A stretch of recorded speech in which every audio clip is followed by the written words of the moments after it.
é a grande cura. Saudemos o tempo, sara tempo, aile tempo, auê tempo. E zara tempo, zara, zara tempo, zara tempo, tempo da melagunda. E zara tempo, zara, zara tempo, zara tempo, tempo da melagunda. Zara tempo, zara, zara tempo. Eu sou Elioenay Gomes, artista multivisual paraibano, né? Artista negro, que trabalha com a questão da negritude, né? A questão da identidade afro-indígena. Né? Venho da periferia, tenho a plena consciência da minha arte como ferramenta de transformação, né? Como ferramenta de educação, como ferramenta de humanização. E ficou assim, eu digo que ficou impossível não dizer que a arte seja a ferramenta principal de espiritualização. E assim começou o meu trilhar, né, com a arte e com a fé. A fé na arte e a arte com a fé. Eu digo que isso resume muito minha história, porque através da arte eu me revelo e me escondo. Né? Está explícita e implícita toda a minha fé na questão humana. Eu digo que sou um artista em que já fui parido fazendo arte.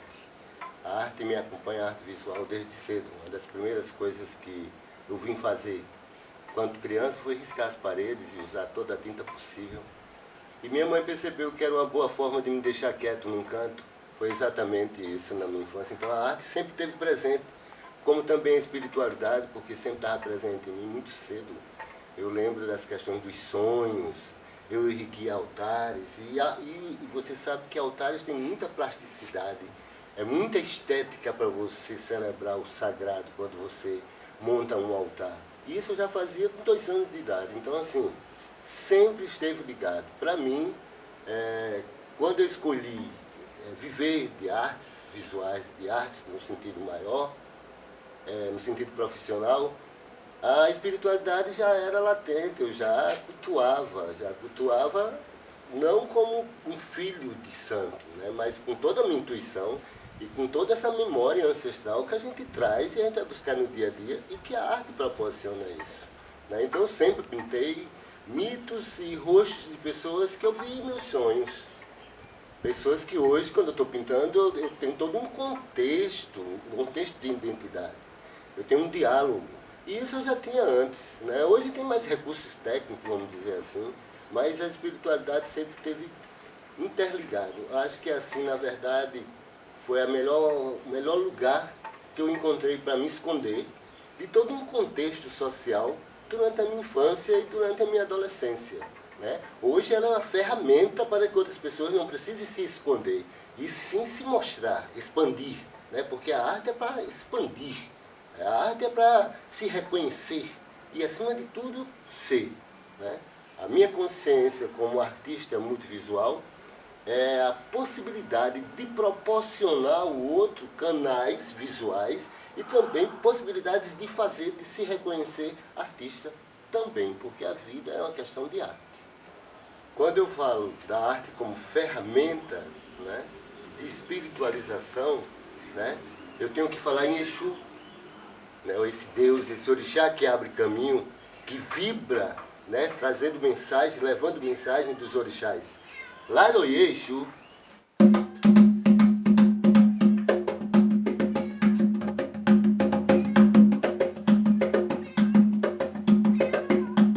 Eu vejo a arte como a principal ferramenta, né, de reconhecimento, de autoconhecimento, de educação, de transformação social.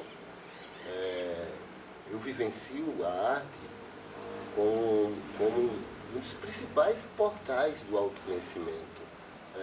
Eu vivencio a arte como o sagrado.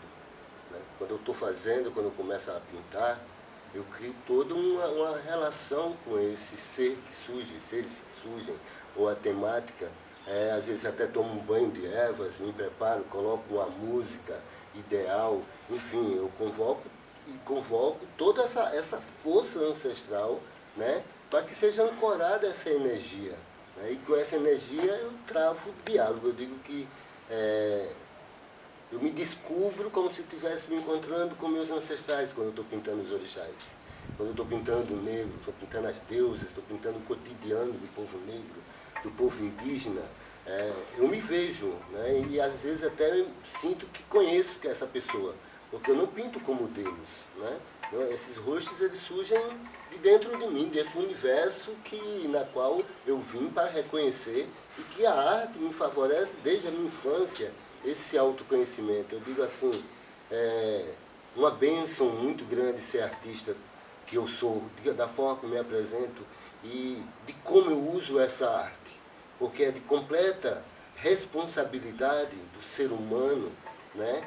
Quando se trabalha a humanização, esse espelhar, né? Esse espelhar no fazer artístico, porque no fundo a grande inspiração da arte é seu meio, é seu povo, é a humanidade, são os seres vivos, né? É a Mãe Terra como fonte maior inspiradora.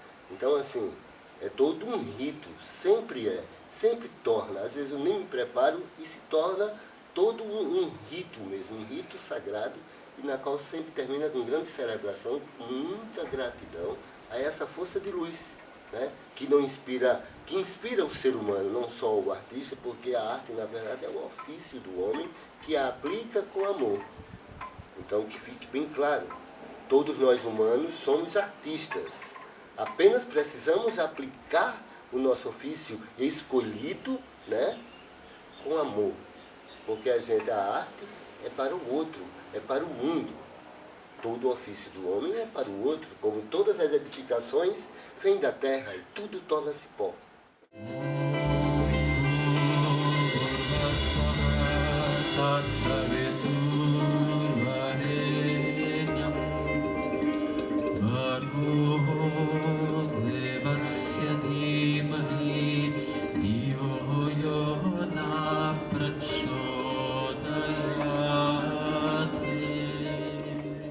Esse tempo é um tempo único, né? E todos nós, os guerreiros dessa luz, os guerreiros do amor, né? Do amor universal, estão realmente convidados a acordar e afiar as suas espadas, né? E esse é o momento de realizar esse trabalho, né? Por todos aqueles valores que a gente sente dentro do nosso coração, né? Eu vim para a matéria com um documento na mão. Eu brinco com as pessoas que minha mãe, quando estava me amamentando, disse: o que esse menino tem nessa mão fechada que não abre o tempo todo? E aí a mamãe pegou a minha mãozinha e abriu, e tinha lá um papelzinho, só para lembrar: eu sei quem eu sou, sei de onde vim, sei por que vim, sei quais são os compromissos que assumi, basta cuidar de mim e me deixar seguir, que eu já sei qual é a história. Eu brinco com isso. E isso na vida aconteceu assim, porque meu pai e minha mãe, a própria minha mãe, que hoje já inclusive está desencarnada, ela era muito incentivadora no sentido: segue teu destino, segue sua intuição, segue as suas escolhas, entendeu? Não tenha medo digamos, de ser inovador, experimentar ideias. Muitos se virarão contra você, mas se você acreditar no que você está fazendo, muitos também acompanharão você. Olá, André. Como está? Que lugar é esse? Quem são vocês? O que aconteceu aquilo comigo? Todas as suas perguntas vão ser respondidas no tempo devido.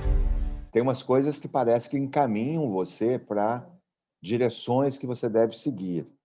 Eu já tinha uma ligação com o tema, já fazia parte de um grupo de estudo, de pesquisa da temática, e aí eu fui convidado para um um almoço, na casa do cantor Ivon Cury. E quando eu cheguei no local, me disseram qual era a mesa que eu estava destinado. Você está ali. E eu fui em direção à mesa, acompanhado de uma atriz que naquele momento fazia muito sucesso na novela Dancing Days. Quando cheguei na mesa já tinha um casal. O casal era o ator Felipe Carone, junto com sua esposa, Odete. E, posteriormente, nos tornamos muito amigos. E aí, no meio dessa conversa, essa atriz virou e falou: Carone, Renato Prieto, jovem, está em cartaz com o espetáculo Doce Pássaro da Juventude, do Terence Williams, com a Tônia Carreiro, e faz um belíssimo trabalho social, é espírita. Eu fazia um trabalho no Morro do Juramento. E aí ele falou, que legal, virou para a esposa, queremos conhecer esse trabalho, né, Odete? Vamos lá, vamos conhecer esse trabalho um dia e tal. Eu falei, puxa, por favor, nós queremos, inclusive, a presença de pessoas que sejam doadores, que ajudem. Não, vamos ajudar. E, olha, ele ajudou realmente até morrer, levando bolsas, alimentos, enfim, o que precisava. E aí ele que me disse isso. Ele disse, olha, estamos conversando e tal. Você conhece Chico Xavier? Eu falei, sim. Estamos nos reunindo com o Augusto César Vanucci, fazer um espetáculo e tal. Não temos um jovem, por que você não se aproxima? Venha nos encontrar. E aí era sábado esse almoço, por exemplo. Ele disse, segunda-feira temos reunião lá na Saturnino de Brito, na sala de produção do Augusto César Vanucci. E eu fui. E ali já encontrei alguns amigos ali. E aí eles começaram a se preparar para fazer uma leitura. Veja como é que as coisas colocam você no lugar. Aí a secretária do Vanucci falou, fulano de tal não chegou ainda. Aí o Vanucci falou, puxa vida, mas não é a primeira vez, é a segunda vez.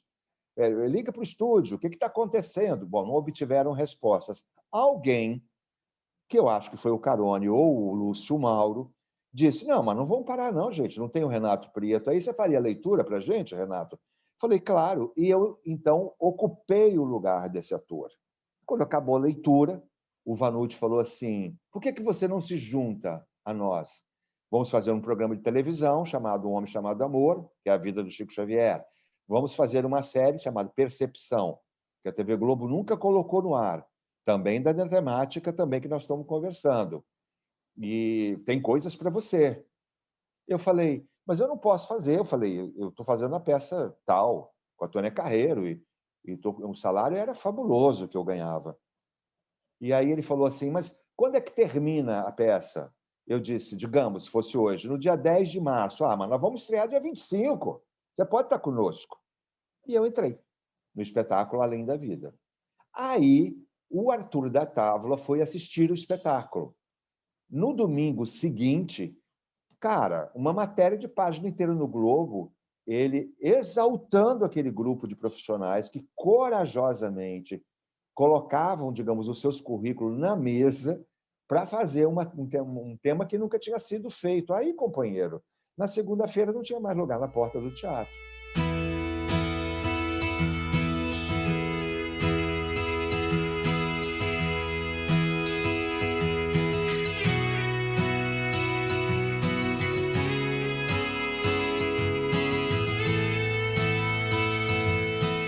Eu gostei muito de fazer a vida do Divaldo Franco, chamava-se Divaldo Franco, Divaldo Simplesmente Franco, o Semeador de Estrelas. Que você veja, quando ele foi visto por mim, porque eu fui a primeira pessoa que o Divaldo autorizou a fazer a vida dele no teatro, o pessoal do cinema viu e mais adiante levaram a vida dele para o cinema, e, sei lá, 600 milhões de pessoas assistiram. Eu já não tinha mais a idade para fazer aqueles do roteiro deles. Mas tudo começou comigo. Eu gostei muito de fazer isso aí. Foi bacana. Mas, no geral, em muitos conteúdos desse tema que nós estamos falando, se você for procurando descer de 80 para 79, 78, em algum lugar você vai me encontrar. Então, você vai dizer assim, Kardec foi para o cinema. Quem foi que fez o Kardec no teatro há 18 anos atrás? Né? Fui eu. Quem foi que jogou para frente? Fui eu. Quem foi que quis dar visibilidade para aquilo aí? Então, aquilo despertou em alguém a vontade de fazer em algum momento aquela história. Nosso Lar. Então, assim, eu jogo ali e semeio. Eu vivi uma vida de perguntas. Passei comigo uma vida com entrevistas que não pude fazer. Carreguei comigo esse caderninho, todas as entrevistas que eu faria com as pessoas que eu mais admirei. Os atores, os artistas, criadores ainda estão muito longe de enxergar que responsabilidade é essa que nós temos para transformar o mundo. Temos aí 1%, talvez, 2%, não é? A gente não olha para trás para ver a grande transformação de Tchaikovsky, de Villa-Lobos, da minha vizinha querida, né, Clarice Lispector, meu vizinho da frente, Nelson Rodrigues, e por aí afora, gente que, ao longo dos anos, como Carlos Drummond de Andrade, enfim, só para citar alguns, que importância tiveram dentro da literatura, da cultura, em todos os campos, né? Que passaram uma vida limpa. Até hoje, se você fala, você vê uma vida limpa. O criador, o artista, como um todo, ele tem que ver a importância que ele tem dentro do planeta como com esse mecanismo modificador, com o mecanismo de ajuda, de atravessar gerações. É a arte que atravessa gerações e fica aí, não é verdade? Mas eu posso dar para você minha palavra de honra do ponto de vista espírita, que do ponto de vista espiritual não é formação da manga, é formação técnica. Os espíritos me dizem exaustivamente que o planeta todo sai da condição de provas, expiações e dificuldades ele para um caminho de regeneração, né, digamos, de verticalização espiritual pelos caminhos das artes. Não sei se nós vamos estar encarnados ainda, mas eu espero que, pelo menos, a gente tenha contribuído de alguma maneira para que, quando chegar essa verticalização desse caminho, as pessoas encontrem esse trabalho que nós fizemos e que cada vez mais criadores de todas as áreas compreendam que têm essa responsabilidade, porque pagarão um preço muito alto, porque eu estou falando para milhões de pessoas. Os artistas, os criadores, serão cobrados por essa irresponsabilidade no momento em que ele poderia ter tido responsabilidade para ajudar o planeta a avançar no conhecimento, no autoconhecimento, no crescimento espiritual, entendeu? E deixar um pouco o material por minha causa, pelo meu dinheiro, pela minha casa. Então o cara ganha milhões, compra avião, compra uma ilha e vai terminar o São João Batista, igual a todo mundo. Quanto mais solidariedade, melhor. Quanto mais gratidão, melhor. E não julgue. Deixe as pessoas seguirem suas escolhas, os seus destinos. E quer um conselho? Na dúvida, sorria o tempo todo.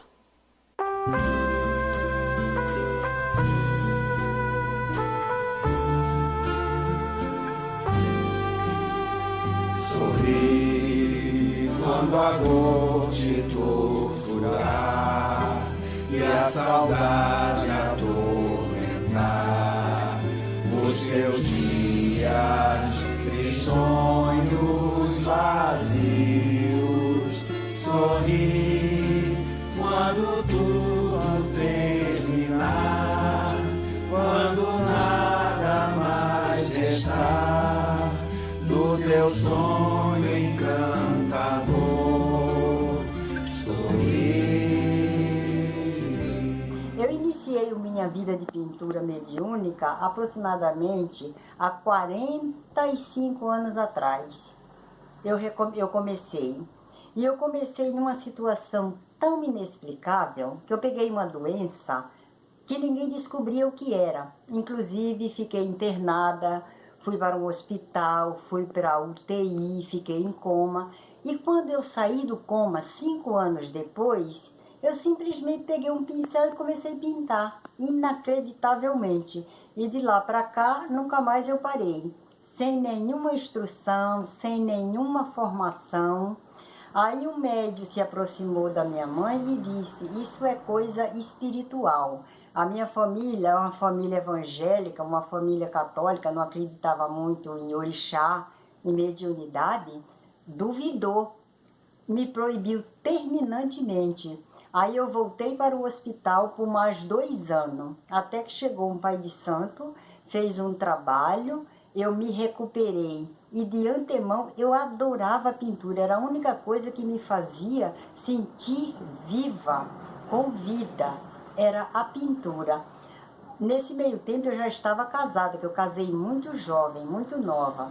Aí meu marido foi, comprou tela, tinta e colocou na minha mão para ver a minha atitude. Aí começou a sair uma infinidade de pintura.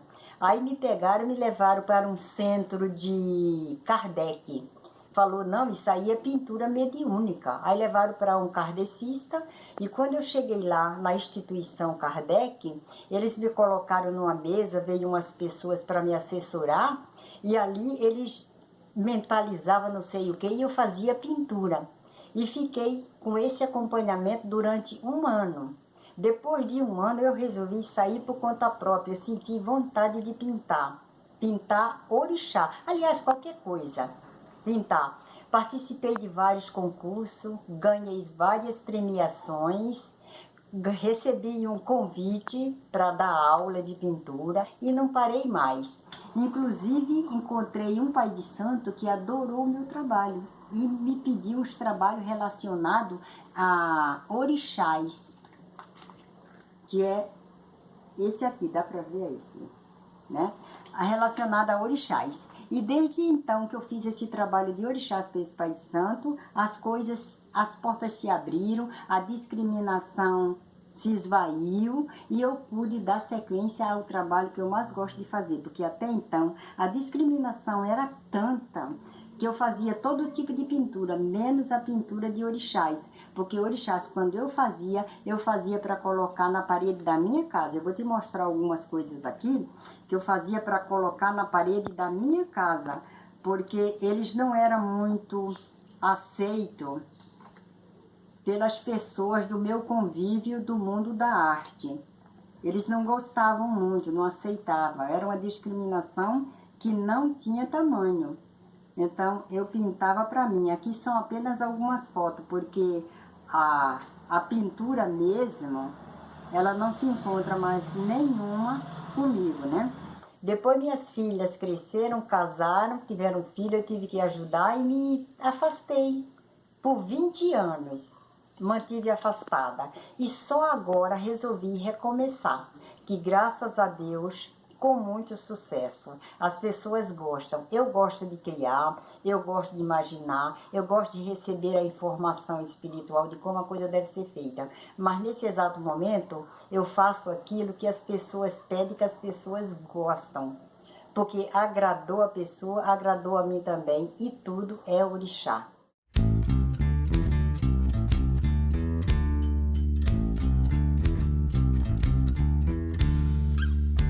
Sou baterista há 25 anos, sou tatuador há 5 anos, mais ou menos. Hoje, eu tenho a felicidade de dizer que eu vivo da arte, graças a Deus, graças ao universo. Eu tive muitas bandas de estilos bem diferentes, desde metal, hardcore, MPB, reggae, rap. Mas assim, os projetos que eu decidi montar sempre tiveram alguma conexão com espiritualidade, sempre tiveram alguma visão espiritual, alguma mensagem espiritual, né? Às vezes essa mensagem tinha uma base mais cristã ou judaico-cristã, né? Quando eu era mais novo eu tive envolvimento maior com isso. Alguns anos atrás eu tive envolvimento com uma banda maravilhosa chamada Tamuya Trash Tribe, que eles tocavam muito e cantavam muito sobre a cultura do Brasil, a história da escravidão, a cultura indígena. Foi um período muito legal que me fez ter uma aproximação maior com a cultura indígena. Eu tive contato direto com os índios, eu consegui a abertura de um dos discos que eu gravei, a abertura e o término do disco foram gravados na oca deles, né, no lugar onde eles praticam os ritos espirituais deles. Foi um momento assim maravilhoso na minha vida. E hoje eu estou no Myokun, que é um projeto que eu amo de paixão. O Myokun fala muito de ancestralidade, fala muito de orixás. Então eu posso dizer aí que eu tive contato com essas 3 religiões, vou dizer assim, né? Com o cristianismo, um pouco com a cultura indígena e agora com a cultura, com as religiões de matriz afro-brasileira. Lá em alto mar eu a vi chegar, lá em alto mar eu a vi chegar, sim, com seu manto branco, toda de azul, com seu manto branco, toda de azul, sim. alto mar eu a vi chegar, lá em alto mar eu a vi chegar assim, com seu manto branco, toda de azul, com seu manto branco, toda de azulzinho. Como tatuador, eu tô dentro do estilo sketch, que tem a ver com rasura, rascunho. E eu comecei a desenvolver um pouco de espiritualidade no sentido de fazer trabalhos de signos, que é mais um esoterismo, um pouco de fé cristã também, budismo, mas hoje eu tô focando, eu adoro, assim, eu faço de tudo, mas eu gosto muito de fazer trabalhos que tenham um foco mais nas religiões de Umbanda e Candomblé. Eu pessoalmente amo. Eu me empolgo, me envolvo demais, eu dou o meu melhor, né, em todos os trabalhos, mas eu tenho um coração palpitando forte nisso daí. Quantas vezes você quis saber? Quantas vezes você quis ganhar? Agora não dá pra parar, da encruza nunca vai passar, preço que é muito caro, certamente tu vai me pagar. Tenho duas mulheres que com uma importância muito grande nesse movimento da minha vida, né? Uma é minha mãe e a outra é minha noiva. A minha mãe é uma pessoa de muita fé e muito religiosa, né? Eu sou nascido e criado em lar evangélico. Eu sempre me envolvi muito nisso. Ia muito à igreja, lia muito a Bíblia, mas eu sempre tive uma busca pessoal minha, sempre busquei um relacionamento pessoal entre eu e Deus, independente do que as pessoas me ensinavam, falavam. Eu sempre tive a mente aberta, busquei ter a mente aberta para o novo e para o que eu realmente acreditava que fosse Deus, sabe? Com o passar dos anos, com o amadurecimento, né, fui ficando mais velho, eu fui tendo uma nova visão sobre o cristianismo, eu fui tendo uma nova visão sobre a Bíblia, eu comecei a filtrar um pouco o que era bom, porque tem muita coisa boa, e eu comecei a não absorver, a deixar de lado o que é ruim dessa religião, que também tem muita coisa ruim. Foi quando eu estava nesse movimento, já estava vivendo nesse movimento, eu conheci minha noiva, Stephanie. E por ela ser historiadora, ela conseguiu assim, me ajudar muito a entender o que foi o período escravocrata aqui, né? O período da escravidão aqui no Brasil, principalmente aqui no Rio de Janeiro. E a gente visitou lugares que contam essa história, tem muitos lugares ali no centro do Rio de Janeiro. Museus, institutos, quilombos. Eu comecei a ler livros eu comecei a ver documentários, eu comecei a ver séries, eu comecei a conversar. E isso abriu muito, esse conhecimento me libertou, né? O conhecimento realmente liberta, assim. E me tirou de uma cegueira social e espiritual que eu vivia, né? Então eu comecei a me inclinar muito a esse novo saber, né? E foi nesse mesmo momento em que nasce o Milcum, que é a banda que eu amo, assim, demais. Parece que todas as bandas que eu toquei até hoje, tudo que eu vivi até hoje, parecia que o universo estava me preparando para esse momento, para assumir as baquetas, né, do Milcum. E o Milcum posso dizer que é a fala dos que já se foram, sabe? É a sabedoria dos antigos. O Milcum é a busca pelo sagrado, sabe? É o grito dos oprimidos, eles vivos ou não, né? Então, ao mesmo tempo que eu começo a mergulhar nessa espiritualidade que o Milcum traz, em falar de ancestralidade, de orixás, e enfim, eu começo a desenvolver mais o meu trabalho na tatuagem, focando também nesse tema de candomblé e de umbanda, e tocar o coração das pessoas com tatuagem já é muito bacana. Às vezes a pessoa vem fazer um trabalho nem é focado em espiritualidade, Apesar de eu achar que essa profissão por si só já é, que você marca o corpo de outra pessoa, e muitas vezes envolve sangue, e sempre envolve dor, e sempre envolve algum sentimento.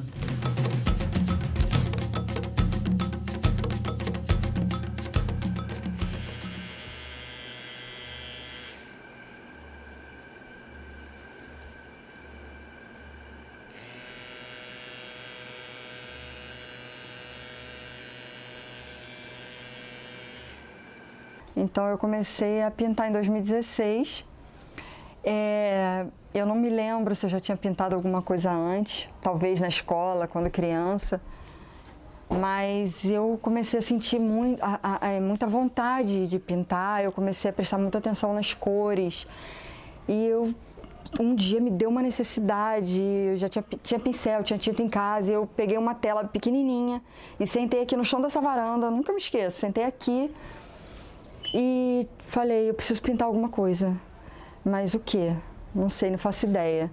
E eu falei, não vai sair nada de bom, pensei, mas aí eu fechei os olhos, aí eu lembrei de um momento que eu estava caminhando no calçadão da praia de Piratininga e eu sentei de frente para o mar para descansar e fiquei ali só contemplando, descansando, e eu lembrei dessa visão que eu tive. E aí eu falei, eu comecei a pintar e saiu. Não sei se saiu o que é a visão de Piratininga, mas eu me inspirei ali e eu vi, quando eu acabei, eu falei, caramba, eu pintei uma praia e eu amei o que eu pintei, ficou lindo. E eu lembrei, enquanto eu estava pintando, eu fui lembrando da minha professora de artes, de quando eu era criança, pequenininha, quando eu estudava no nosso lar. Eu lembrei da minha professora de arte, Rosane Ruivim, falando sobre as cores, falando sobre como passar uma imagem, né, para transferir uma imagem. E eu comecei a lembrar de programas de arte que eu assistia quando meu filho era pequenininho, de dicas de pintura.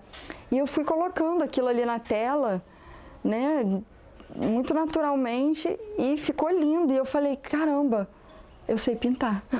Foi quando eu pensei, eu sei pintar. E aí depois eu pintei uma noite, pintei uma lua, sempre muito voltado para a natureza. E assim, e depois dessa segunda tela eu fiquei meses sem fazer nada. E aí depois, quando virou o ano, 2017 chegou, eu comecei a pintar uma atrás da outra, e eu comecei a receber encomenda. Aí eu falei, cara, e quando eu recebi a primeira encomenda, assim, eu falei, caramba, eu sei pintar mesmo, tipo, as pessoas gostam do que eu pinto. Porque eu não passava pela minha cabeça de vender uma tela minha, de alguém querer levar para casa, nunca passou pela minha cabeça. Até o dia que eu recebi a minha primeira encomenda. E quando eu pinto, né, como eu nunca estudei pintura, eu nunca estudei arte, eu nunca estudei nada disso, só algumas coisas que eu estudei de forma autônoma depois que eu comecei a pintar, eu comecei a buscar em outros artistas, o que eles falavam sobre as cores, sobre técnica, sobre coisas que eu nunca... Mas quando eu estou pintando, é fato que eu me sinto um canal. Eu faço coisas assim que eu nem sei como eu faço. Eu começava a pintar um quadro e eu falava assim, vou começar a pintar, sei lá, ali pela mão dela, por exemplo. E quando eu via, eu estava pintando os olhos. Então, assim, parecia que eu estava sendo guiada mesmo. Eu falava, gente, mas eu ia pintar a mão, o que eu estou fazendo aqui nos olhos dela? E ia fluindo. Eu nem pensava, eu não pensava. Quando eu estou pintando, eu não penso muito. Simplesmente vai acontecendo e vai saindo. E, por exemplo, essa tela, eu pintei ela em 3 etapas. Né? Eu fiz o que eu conseguia fazer. Acho que ela foi a 5ª tela que eu pintei na minha vida, foi essa. Ou a 4ª. Eu não lembro exatamente. Mas... E aí, depois que ela ficou pronta, eu pintei ela quando eu comecei a me conectar com o feminino, na minha jornada de autoconhecimento, quando eu comecei a meditar, quando eu comecei a me amar como mulher, a me perceber como mulher, quando eu comecei a ter tempo para isso, quando eu comecei a olhar para mim, não só para filho, não só para cuidar, não só para correr atrás de dinheiro, de trabalho, de não sei o quê. Quando eu comecei a respirar, a meditar, veio tudo junto. Veio muito junto com a meditação. E aí veio a questão de entender o poder das cores, a energia, a frequência luminosa de cada cor, como cada uma delas influencia de forma diferente o nosso humor, as nossas células, o nosso astral, né? Todas as partes que a gente enxerga e que a gente não enxerga, como elas estão o tempo todo presentes. Eu poder abrir meus olhos e olhar para o verde dessa casa, olhar para o sol entrando no meu quarto, é sagrado. Eu poder olhar para as cores da minha tela, das minhas telas, e poder usar minhas mãos, que eu achava minhas mãos, eu não dava nem atenção para as minhas mãos. E aí, isso tudo, o meu corpo hoje é um corpo que eu amo, é um corpo sagrado, porque através dele eu consigo viver isso tudo, eu posso ser um canal. Porque é isso que eu me sinto, um canal. É como Mozart, que para mim, Mozart, ele não criou simplesmente, né, aquelas óperas, aquelas sinfonias. Ele acessou em alguma dimensão aquilo e ele trouxe pra gente. Porque aquilo é divino, é divino. Para mim, essa força é a força que está no útero, que está na minha região, aqui do meu útero, é onde nasce a vida, é onde nasce as minhas telas, onde elas são geradas. É aqui no meu centro criativo, é no meu segundo chakra, onde brota a criatividade. Então veio a dança do ventre, né, junto nisso tudo. A dança do ventre, ela ativa a minha criatividade, né? Como eu mexo o meu corpo, ela é um centro, né? Para mim é o centro da criatividade. Então, se está estagnado, não flui. Não flui para o terceiro chakra, não flui aqui para o fogo, que faz a gente agir. E aí eu fico parada, estagnada. Quando eu estou parada, quando eu não estou dançando. Então, a dança, quando eu estou dançando, eu sinto vontade de pintar. Quando eu pinto, eu sinto vontade de dançar. Eu não consigo desconectar isso. E eu nem ouso tentar explicar de forma consciente isso, porque eu não consigo alcançar. O meu racional não alcança. É uma coisa totalmente intuitiva. Então, a minha busca da minha vida hoje é essa. É viver uma vida o mais intuitiva possível. Seguir o mais possível meu coração. Fazer o que eu vim fazer aqui, né? É o que eu gostaria que os meus filhos vivessem e todas as pessoas vivessem. Que elas pudessem descobrir, estar atento para descobrir qual a sua paixão, né? O que você veio fazer aqui? Porque eu acho que todo mundo tem uma coisa especial, uma coisa, é canal de alguma coisa aqui.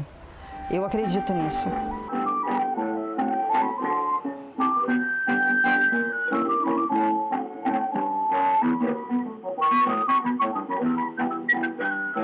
Bom, o trabalho gráfico que eu faço, que eu dei o nome de Ori Fine Art, que é uma palavra em Yorubá, né? Ori é cabeça, e junto com Oxá, que é a divindade, você forma a palavra Orixá, né? Então, Orixá, Ori Fine Art. Bom, é um trabalho de exaltação às minhas referências musicais, aos meus orixás. Esse basicamente, eu uso de várias técnicas, basicamente esse é o trabalho que eu faço, né? Gráfico. Então eu uso aquarela, guache, óleo, acrílica e cerâmica.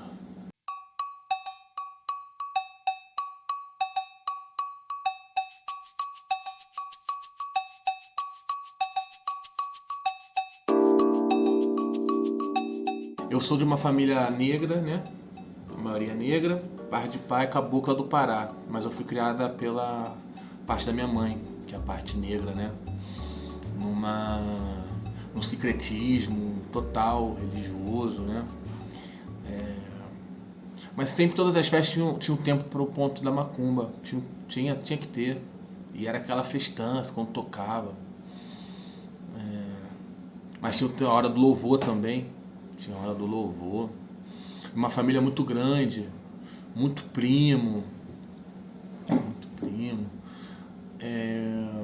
Isso automaticamente reflete no meu trabalho, né? Esse sincretismo. Obviamente que eu fiquei com o lado do candomblé, né? Que existia, existe. Apesar de ser muito pouco, porque meu bisavô era pai de santo. E quando ele morreu, o barracão dele acabou, porque minhas tias e minha avó não seguiram em frente. Acredito que por discriminação da época, né? Elas eram moças e imagina a década de 50, né? Sem encarar, assumir um barracão, e elas estavam arrumando casamento, talvez os homens não tolerassem isso. Enfim, N questões, né? Mas o axé dele ficou, Eu fui lá e reguei, e o meu trabalho tem disso, né? De exaltação cultural, exaltação do axé do meu avô, automaticamente fortificando o meu axé, exaltação do meu povo, da minha cultura, do meu país. Isso me dá uma gratificação muito grande, muito grande. E também eu percebi que quando comecei a fazer os trabalhos gráficos, pintando minhas referências de samba, eu comecei porque eu queria pendurar em casa e não tinha. Aí fui dando a minha cara, né? Pros orixás ali que eu achava que era, como é que era o meu orixá, como é que eu vi, como é que ele se personificava para mim através do meu trabalho, do meu traço. Mas isso partiu primeiro, eu comecei a pintar as referências, os grandes sambistas, né? Que eu cresci ouvindo nessas festas, né?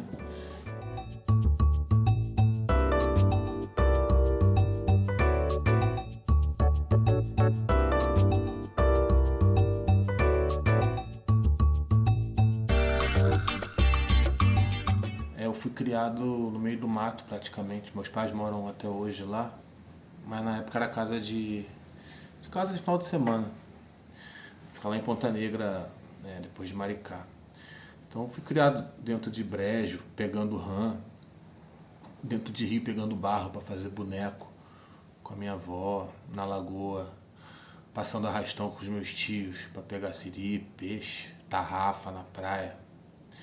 Bom, tinha uma relação muito forte com a natureza. Então quando eu fui crescendo, eu comecei a frequentar Umbanda, posteriormente o Candomblé, eu fui entender o que era a relação daquelas religiões com a natureza, que elas são de fato a natureza, né?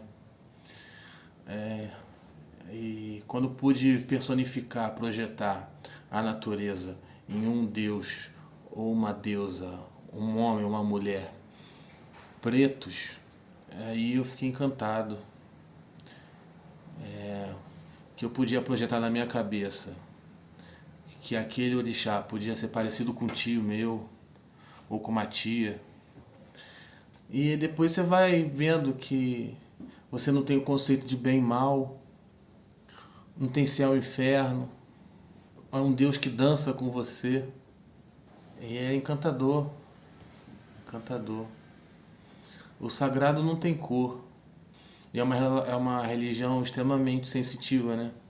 Você fala pouco, cala, escuta muito, sente. É cabeça, olho, ouvido e tato. Assim como os elementos. E um respeito muito grande às forças que estão acima das nossas forças, né? Muito acima. Que é esse respeito que eu tenho para a natureza. Na verdade, eu sempre acreditei, no fundo, pensando assim, né? Sempre acreditei no candomblé. Desde criança. Só não sabia como é que eram as relações. Fui descobrir mais tarde. As hierarquias dos orixás, as relações de equilíbrio. E é por isso que eu exalto os orixás, porque eu acho que o que dá sentido, né, pra gente continuar seguindo em frente é essa busca, porque quando isso acaba, e a fé está embutida nessa busca, né, fé também é busca, é força, porque não faz sentido nenhum a gente parar de buscar alguma coisa, ou uma elevação espiritual, ou o final de um trabalho, de cumprir uma meta, de ser melhor espiritualmente, fisicamente também, psicologicamente, profissionalmente. Acho que é isso, está sempre buscando coisas boas que nos edifiquem. Fé acho que sintetiza tudo isso.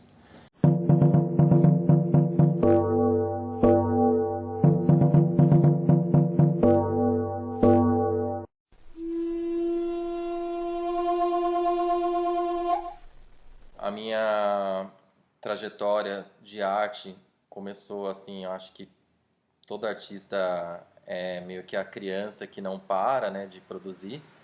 Eu costumo brincar que o artista é a criança que não para de fazer bagunça, né, de fazer arte, né, entre aspas. E acho que minha trajetória relacionada à espiritualidade começou quando eu comecei a ir atrás, e também as coisas vieram atrás de mim também um pouco, em relação ao tempo relacionado à arte, né? Que existe uma fórmula que é do calendário maia até, que é tempo vezes energia igual a arte.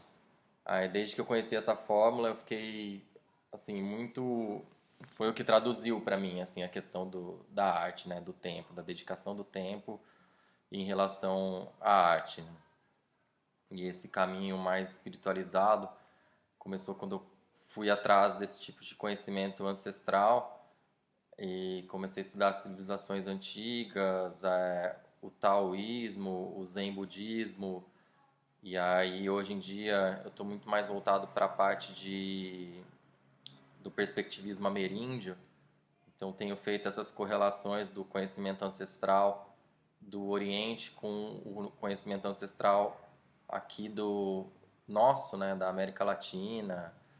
E como é interessante isso, né, que o calendário maia até ele tem uma base que é idêntica à base do I Ching, né, o que é o Tzolk'in, então ele é idêntico ao calendário que forma o I Ching. Então comecei atrás dessas correlações e aí desde então me interessei muito por isso, assim, e eu costumo traçar também um paralelo com a parte científica da coisa também.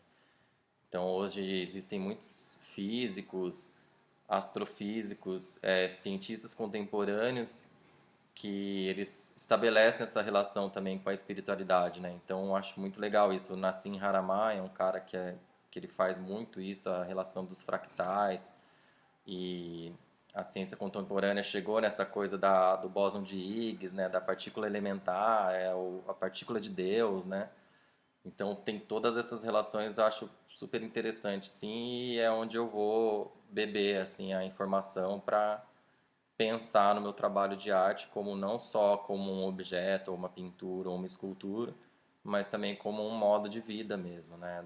De uma prática de atenção no cotidiano e um foco no bem viver, no bem-estar, né? No fazer, no devir artístico. Eu acho super importante, assim, essa releitura da arte como um modo de olhar as coisas, né? Não só uma arte como um artista, né? Um pintor, um escultor, mas também a arte como um modo de ver as coisas, né? Um olhar diferenciado, né?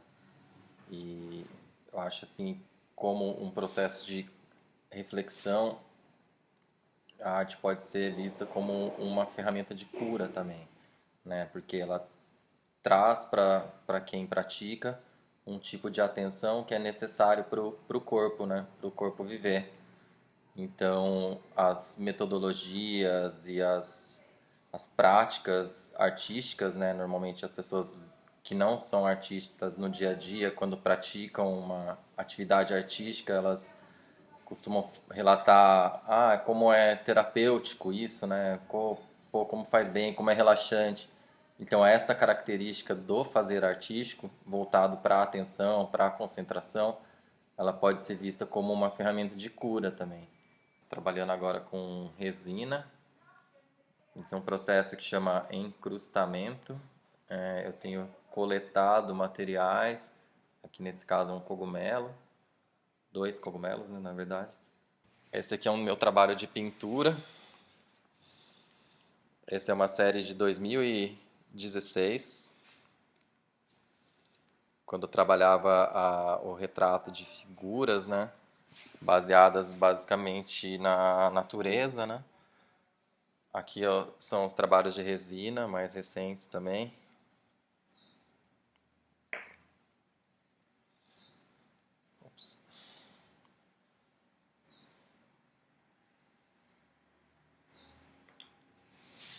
Aqui eu trabalhei com urucum para dar essa coloração. Aqui é um trabalho que eu tenho que chama Livro Floresta, Voltar a Ser Árvore, que é uma concepção de livro de artista, né? Aqui é um outro trabalho que é o Portas Brutas que Andam. Esses aqui atrás são outros trabalhos mais antigos também, voltados para o figurativo. Esse aqui fiz em parceria com a Ariadne, que ela faz esse trabalho de paper cutting, super legal. Esse também é um outro trabalho de pintura em aquarela, sobre papel reciclado. Esse papel trouxe de Cuba, com umas folhas de tabaco nele. Um efeito super interessante. Aqui vocês podem ver um trabalho mais recente também, de objeto, que é o Bateu Forte.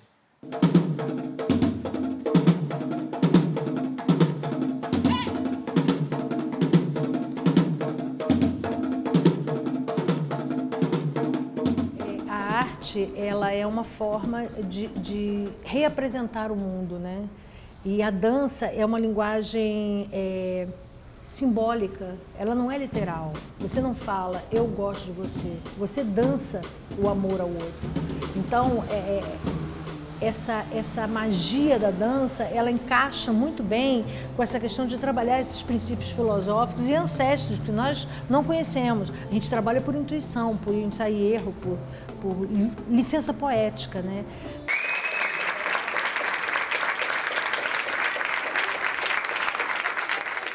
Meu nome é Cláudia Coelho, sou autora, produtora cultural, contadora de histórias.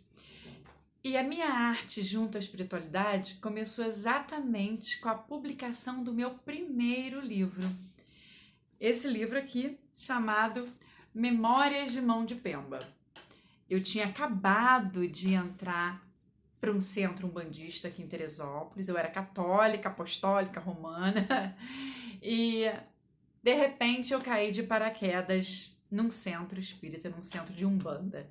E a partir dali foi um novo mundo que eu descobri, foi assim descortinou-se, né, o mundo da Umbanda para mim, eu me apaixonei pela religião, tô lá até hoje.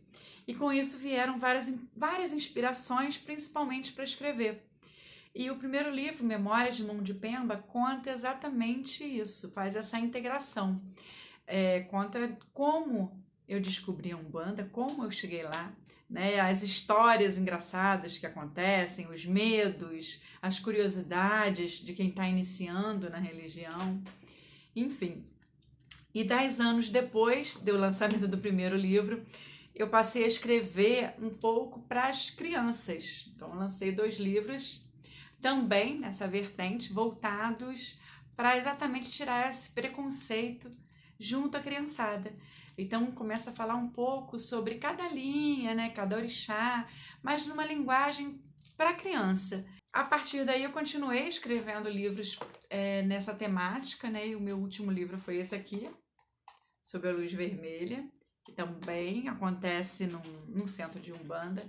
Então, eu procurei utilizar a escrita, né, a publicação de livros, a escrita de histórias voltada para essa parte espiritual, principalmente para tentar minimizar o preconceito de quem não conhece a espiritualidade, quem não conhece a Umbanda, quem não sabe, né, como é que funciona. Então eu utilizo a escrita para tratar esse tema, para poder amenizar um pouco né, esse grande preconceito que a religião vive até hoje. Acho que arte e espiritualidade, elas são ligadas, né? Elas são intensamente ligadas, porque à medida que você pratica a arte, você também está conversando com o seu espírito, você está integrando dentro desse universo maravilhoso que é o que a gente vive.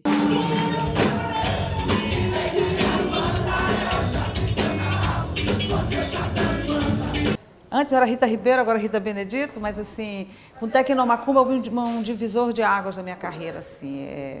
É como se alguma grande onda, uma grande força me puxasse para um lado, dissesse assim, olha, se você tiver que empunhar uma bandeira, ou se você tiver que reivindicar, se sua arte tiver uma... minha arte tem uma função política, uma função de transformação, de mudança, então o caminho vai ser pela como é que se diz? Pela reverência à cultura negra, né? A cultura do povo negro e do povo índio também, o ameríndio, né? Porque as pessoas estão na memória celular das pessoas, a questão das músicas que são as ditas músicas de terreiro, porque o samba é originário da música de terreiro.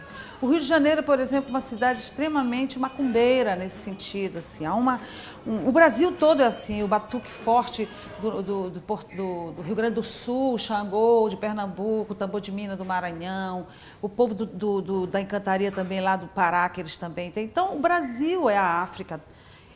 Vive a África intensamente, a África se espalhou no Brasil de uma forma definitiva. Então, a gente tem esses elementos todos na nossa culinária, na nossa vestimenta, na forma de falar, tudo que envolve a nossa estruturação de povo tem a presença marcante da África. E na música não seria diferente, porque sempre digo que a música brasileira deve muito ao povo negro, especialmente à sua religiosidade.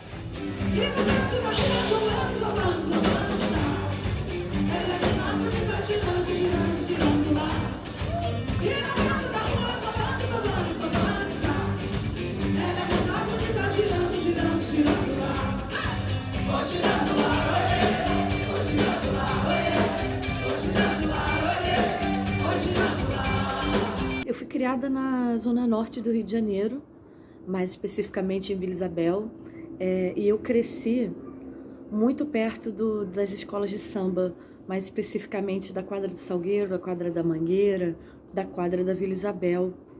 E começar a música, na verdade, eu não sei dizer exatamente quando que eu comecei a me interessar, porque foi uma coisa que aconteceu desde que eu era criança. E a minha família, né, os meus pais, eles também, eu não fui criada numa família cristã exatamente. Meu pai e minha mãe eram da Umbanda,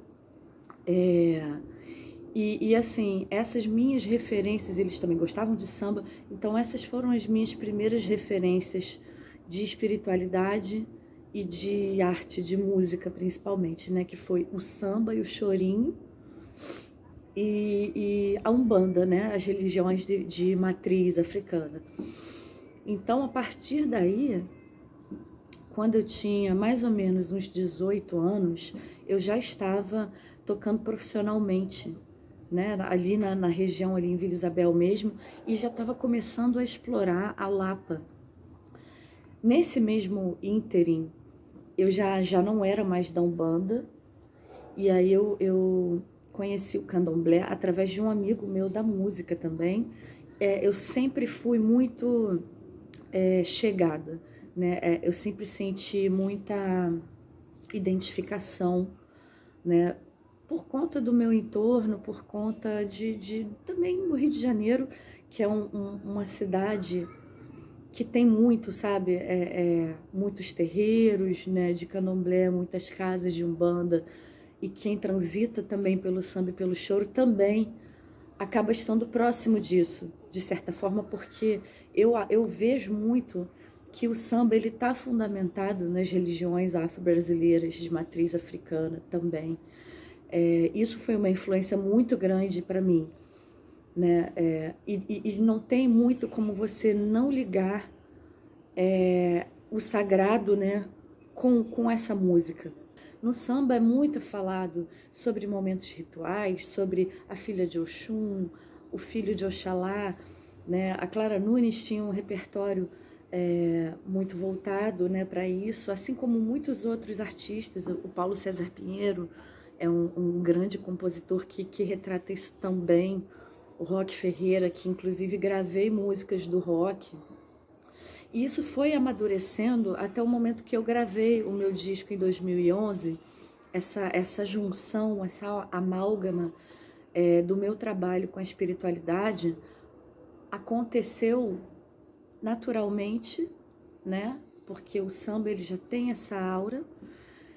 E também depois que eu entrei para o candomblé e me iniciei no candomblé como filha de santo, como uma filha do axé. Foi nesse momento que, quando eu gravei meu disco, eu sabia que aquilo ia estar presente sempre, né? E a gente faz muitas descobertas, né, também. O Ijexá, que é um ritmo sagrado para Oxum, ele também está presente na MPB. E nem o grande público não tem muita consciência de que ele é um ritmo sagrado, um toque sagrado, né? Inaê, Inaê, Inaê, se eu sou filha do mar, me ensina. Janaína, Inaê, Inaê, Inaê, Inaê, se eu sou filha do mar, me ensina. Janaína, Inaê. A arte, ela é um instrumento, sim, político. Ela é um instrumento de reflexão. Com certeza, todos os momentos aqui importantes, históricos, eles foram marcados por grandes artistas que interviram, que usaram a sua música como uma ferramenta de influência, uma ferramenta de conscientização. Então a música tem esse papel. Eu acho que a arte, em geral, ela tem um papel social muito importante para a gente falar do que está acontecendo. Acho também que é como se fosse um registro histórico, né? A música é como se fosse um historiador que conta as histórias, e isso é visto desde sempre, né? As histórias sendo contadas através da música. Dizem que ser bom vai construir uma ponte que te leva ao horizonte, mas mais longe que parece perto.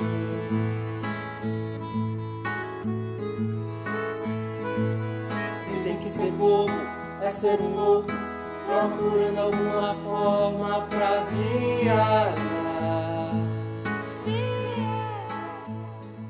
É impossível falar da minha vida artística, é impossível falar da minha conexão com a arte excluindo a espiritualidade, porque foi através dela que eu me conectei com a arte, né? Foi através desse tambor, foi através das danças, através dos cânticos entoados no terreiro de Umbanda, que me fizeram despertar ao meu interesse artístico e a me debruçar sobre o tambor, sobre a espiritualidade também, né? Eu sou ogã de uma casa de Umbanda aqui na cidade de João Pessoa, e isso fez com que eu me conectasse diretamente com a espiritualidade, né?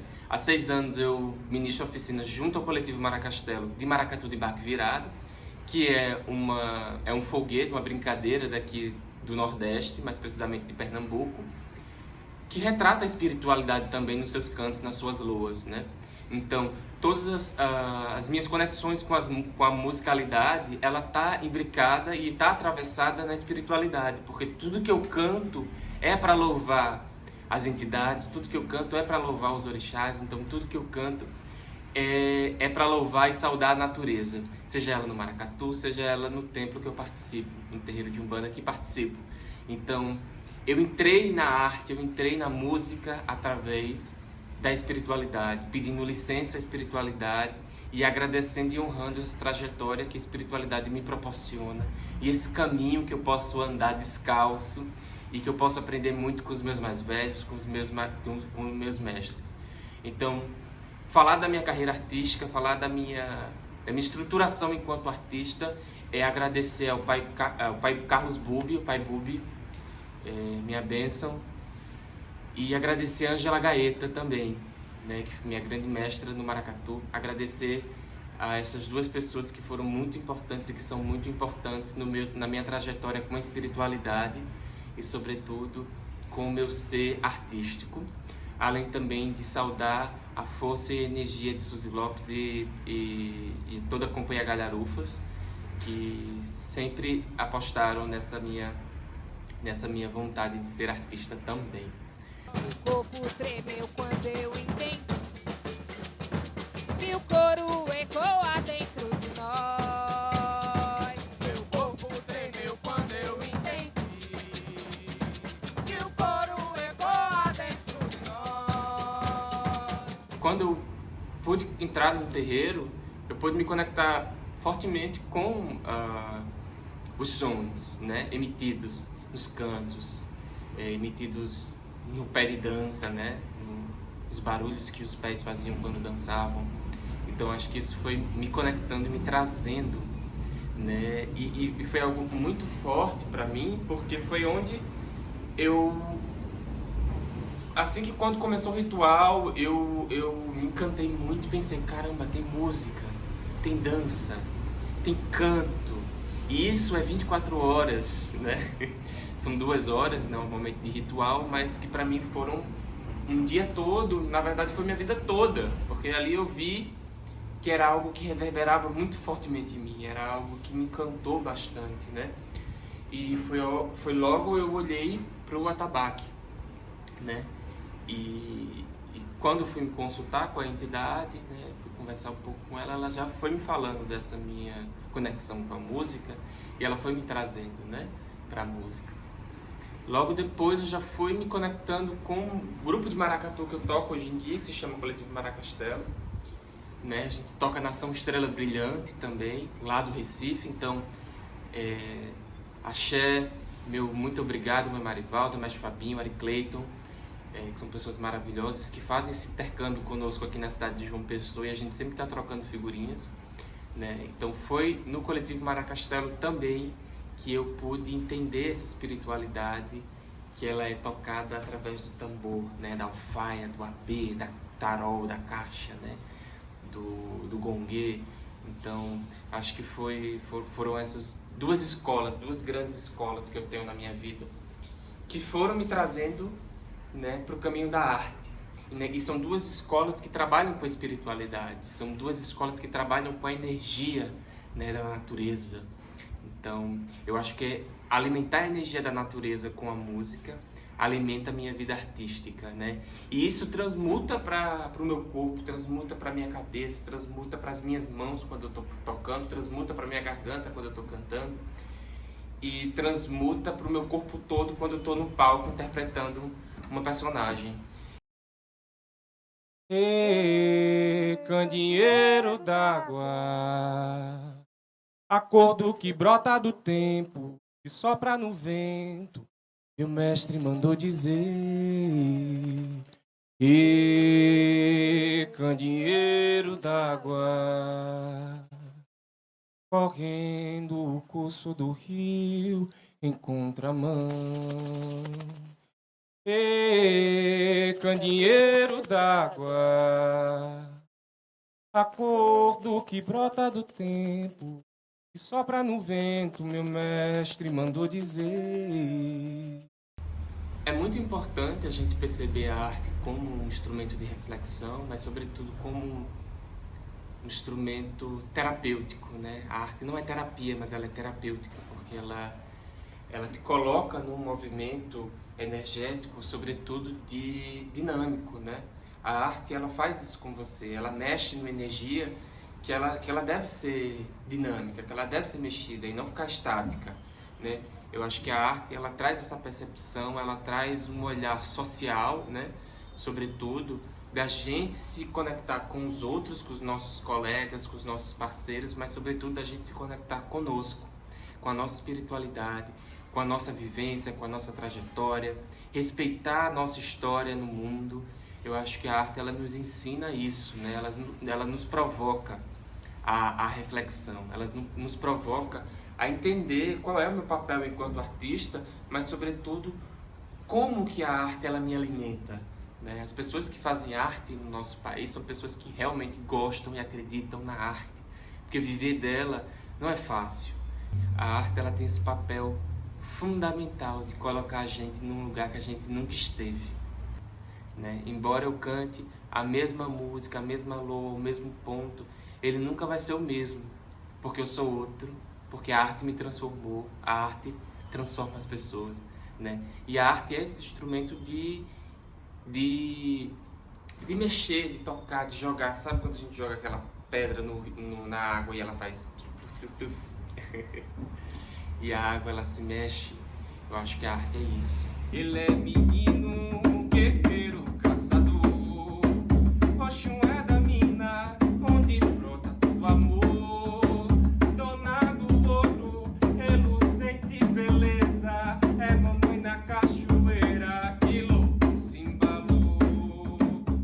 A lua nova, rodeada de mistérios, traz a ancestralidade renascer em sua luz. Com suas fontes, faz brotar no mar crescente o amor da irmandade banhado nas águas de Oxum.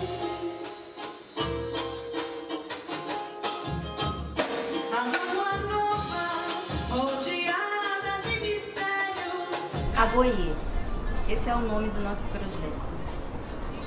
Agoiê em Yorubá significa com permissão, com licença, pode. Dessa forma, a gente pede licença, a permissão e a bênção de toda a ancestralidade do samba, dos nossos guias e orixás e do povo preto, que é a matriz dessa arte que a gente cultua no Agoiê com tanto respeito e honra. A gente sente necessidade de pedir licença para pisar nesse terreiro, sobretudo por eu ser uma cantora branca.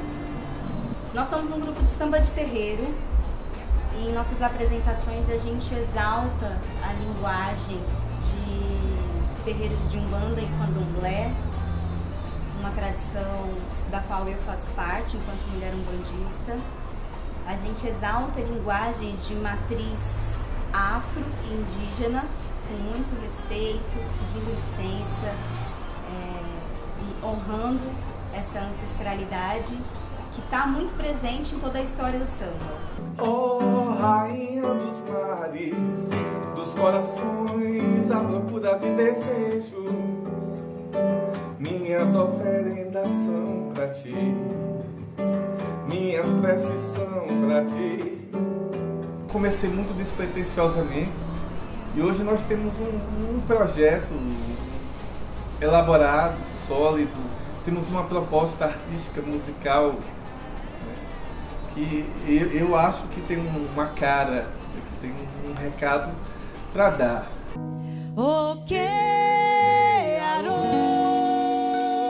Hoje é dia de alegria, eu vi Odé colhendo folhas, eu no ponto do meio-dia. Eu vi Odé colhendo folhas, eu no ponto do meio-dia.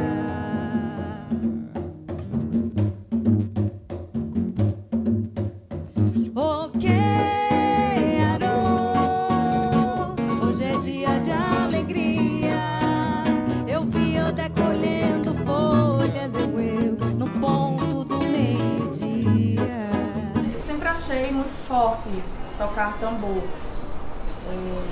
Como eu já tenho a vivência dentro de cultura popular, é um sentimento transcendente, é muito forte, principalmente para mim que sou mulher nordestina. Achei sempre muito de um empoderamento muito forte e é um espaço, sempre foi um espaço muito masculino, então é uma quebra de tabu muito grande. E aí o Agoiê me proporciona esses momentos de transcendência quando eu tô no palco. Essa troca energética é muito forte. O mar amanheceu cheio de flor, lavando os corações negros. Eu vou molhar os meus cabelos nas tuas águas, Janaína, meu amor. Mar amanheceu cheio de flor, lavando os corações negros. Eu vou molhar os meus cabelos nas tuas águas, Janaína, meu amor. Me encantei com a proposta e a cada encontro esse encanto foi aumentando, né? A cada momento, cada arranjo, cada música que a gente ia passando, né? O encanto ia aumentando. E porque eu venho de uma vertente do samba carioca, que é um samba de partido alto, samba de escola de samba, né? E conheci o samba de terreiro, algo totalmente novo para mim e ao mesmo tempo muito envolvente, né? É aquela música que vem da alma.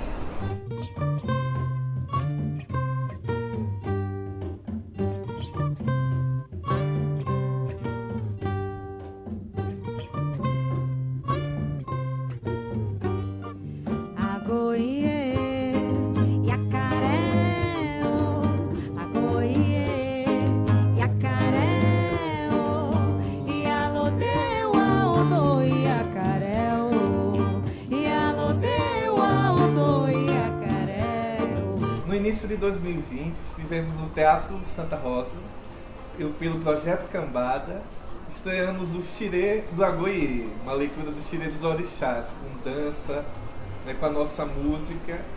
E foi um grande espetáculo e a gente pretende voltar a fazer.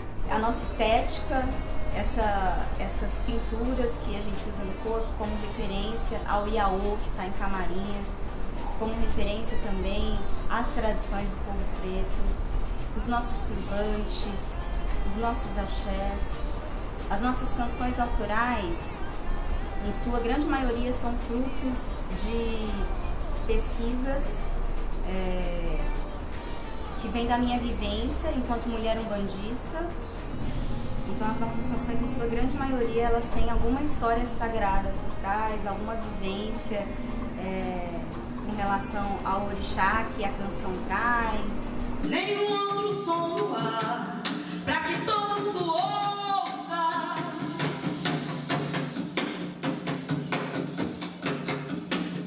Eu agora vou cantar para todas as moças.